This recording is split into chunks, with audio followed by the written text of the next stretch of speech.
Hi guys, welcome back to another myth busting series where I'm going to walk you through 3 terms, phrases or opinions and tell you whether or not they are true. 99% of the time, they're not true. The leaner you get, the faster your weight is dropping then becomes a potential concern, right? Only because if you're losing weight quickly, you're more likely running the risk of losing muscle mass. However, in this one, we're going to be in the grey area a little bit. We're going to be between true, between false quite a bit. If you do enjoy the video and find it helpful, please drop a like. If you have any questions, throw them down below. And if you haven't already, please do go ahead and subscribe. Okay, so first and foremost, the idea that tracking calories is dangerous. Okay, and what I mean by dangerous is that a lot of people claim that tracking calories can be addictive. Okay, or it can lead to poor relationships with food and whatnot. Now, we've got to look at both sides of this, and also we've got to look at the extremes, okay? And in the extreme scenarios, you might obviously have the odd individual which, yes, taking this approach might not work out, okay? And might have the potential for them to, potentially get too much of a food focus and maybe push the boundaries a little bit, right? However, in my experience, in my opinion, for the most part, tracking food and tracking calories isn't going to be an issue for most people. Most people track the amount of money that you're taking in, the amount of money that you're spending. If people are smart about their financial status, right, people are going to track the amount they're taking in, their income, they're going to track the amount they're expending, okay, because then you understand how much money you have to play with. If you want to save money, you need to know these two things. Apparently that's fine. That's fine for people to do that when it comes to financial status, but when it comes to food, all of a sudden it's an issue. Tracking calories can actually be very beneficial, not only for one, helping you with your goal. If you want to be in a calorie deficit, we need to be aware of the amount of food that we're taking in, right, to control our energy balance. Okay, not only that, it can be very useful for just learning good nutritional knowledge, right? How many calories are in certain foods, certain portion sizes, which foods are good for protein amounts, which foods are high in carbohydrates, high in dietary fats. You can learn quite a lot from just tracking food, even for a short period of time. So for the majority of people and situations, tracking calories isn't going to be dangerous. It's probably more likely going to be very beneficial.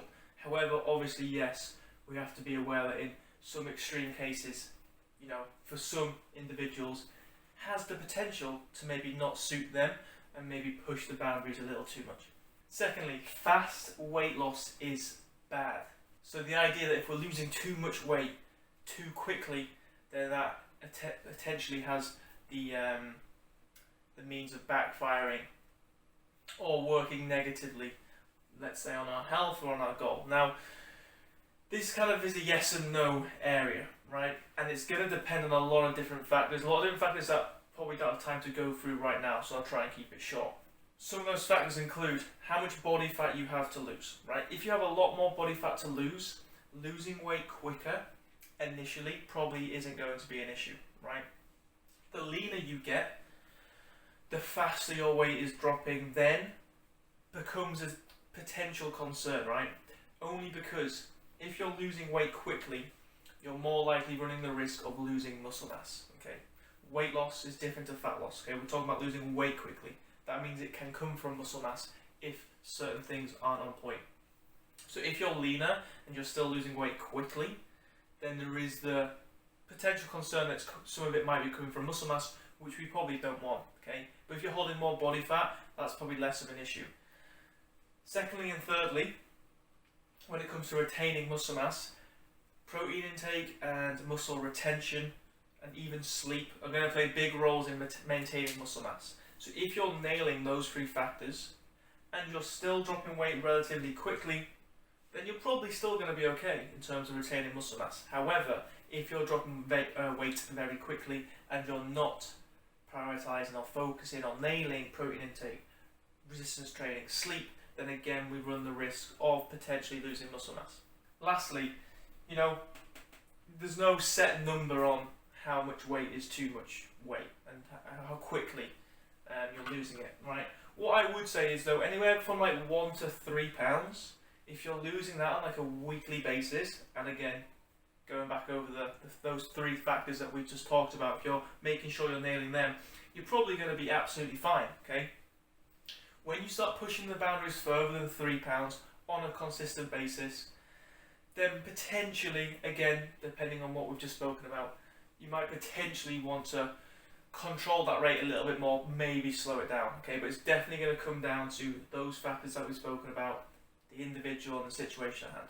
But fast weight loss isn't necessarily a bad thing, as most things within the fitness industry, it depends. And then lastly, it works for someone else, so it'll work for me, right? We've seen this many times. People will read an article that states X celebrity used this workout plan and they'll think it's a good idea to use it themselves, okay? Or you'll see a fitness professional say, this is what I eat in a day, and people think it's a good idea just to copy what they're eating. Just because something worked for someone else, one, doesn't mean it's going to work for you, because everyone's different. My calorie needs are going to be completely different to your calorie needs, okay? What works for me in the gym might not necessarily is going to work for you in the gym. And secondly, what works for someone else, it might actually still work for you, but it might not be the most effective way of doing it, right? If we're going to do something, we probably want to work out what is the most effective way for you to get the results, okay? One, because you're going to get the best results, and you're probably going to get the best results in a quicker period of time, okay? So just because it works for someone else doesn't mean it's going to work for you, and doesn't mean it's going to be the most effective method for you. The grey area I will say in this is that, obviously there's going to be basics that, yes, if they work for someone, are also going to work for you just because they're fact. For example, if someone's in a calorie deficit, being in a calorie deficit is also going to work for you, right? But when we talk about more specific stuff, i.e. how much someone is eating, what they're eating, what exercises someone are doing in the gym, how many sets they're doing, how often they're training, all those sort of more minute factors are then going to be dependent on you as an individual and the situation. Hopefully you found the video helpful. If you did, please drop a like. If you had any questions throughout that, do throw them down below and I'll get back to you. And again, if you haven't already, please do subscribe. You'll be an absolute legend. Take care and I'll catch you on the next one.